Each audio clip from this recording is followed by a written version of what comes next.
की सियासत हर दिन करवट लेती हुई नजर आ रही है। कभी अपराध का मुद्दा चरम पर रहता है तो कभी विकास का, कभी एनडीए का और महागठबंधन के चुनावी वादे सियासत के केंद्र में रहते हैं, तो कभी नौकरी और फैक्ट्री। लेकिन अब बिहार के सीएम नीतीश कुमार ने एक ऑडियो जारी किया है, बिहारी अस्मिता का मुद्दा उठा दिया है।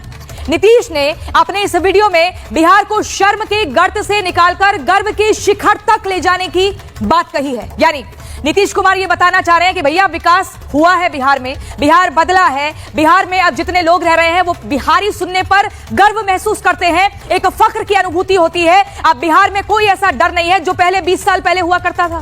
लेकिन वही विपक्ष नीतीश कुमार को कटघरे में खड़ा कर रहा है। लेकिन क्या बिहार की जनता नीतीश की इन बातों पर भरोसा करेगी? ये सवाल बहुत बड़ा है। आइए सबसे पहले आपको दिखाते हैं कि आखिर नीतीश ने अपने वीडियो में क्या कुछ कहा है, क्यों बार बार नीतीश कुमार और उनकी पूरी जो टीम है वो अपनी पीठ खुद ही थपथपा रही है, जनता को मौका क्यों नहीं दे रही है, जमीनी हकीकत जो सामने आ रही है वो कुछ और क्यों है, वो इन दावों से, वो इन बातों से एकदम विपरीत क्यों है। मैं आपको बता दूं, चुनाव से पहले नीतीश का जो वीडियो संदेश जारी होता है उसमें नीतीश ने कहा है कि 2005 से पहले का दौर याद दिलाते हुए कि नीतीश बोलते हैं 2005 से पहले स्थिति एकदम खराब थी, बदहाल थी। हमने बिहार में कानून व्यवस्था स्थापित की है। ये नीतीश कुमार कह रहे हैं कि कानून का राज है, कानून व्यवस्था स्थापित की है, बिहार में डर और भय के माहौल को मिटा दिया है।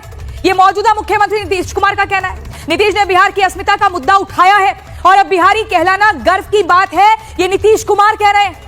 पहले बिहारी कहलाना अपमान की बात थी।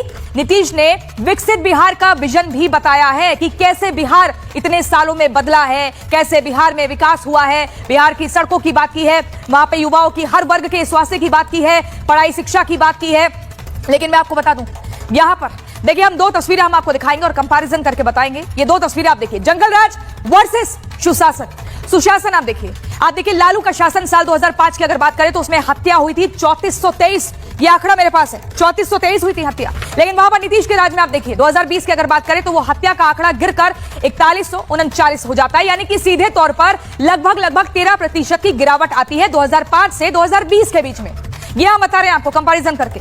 यहां पर ये शासन दिख रहा है। लेकिन अब देखिए अगला, अगर मैं डकैती की बात करूं, ये डकैती लालू के राज में साल 2005 में 1191 डकैती के मामले सामने आए। नीतीश के राज में साल 2020 में डकैती सीधा हो जाती है 222, यानी कि गिरावट जो है 81.4% की यहां पर देखने को मिलती है। और इसलिए बार बार नीतीश कुमार अपनी पीठ को थपथपा रहे हैं, ये बता रहे हैं कि बिहार में कैसे विकास हुआ है, कैसे सुशासन आया है। लेकिन अपहरण देखिए, अब अपहरण 2005 में लालू के राज में 251 मामले आए थे, लेकिन वही नीतीश के शासन में 42 हो जाते हैं। इसीलिए वो ग्राफ में जो गिरावट आई है, यहां पर देखिए 83.2% की गिरावट आई है। यानी कि नीतीश के टाइम पर अपहरण के मामले एकदम वो ग्राफ नीचे आ जाता है, जो लालू के टाइम पर ग्राफ एकदम ऊपर था। लेकिन अब अगला देखिए आप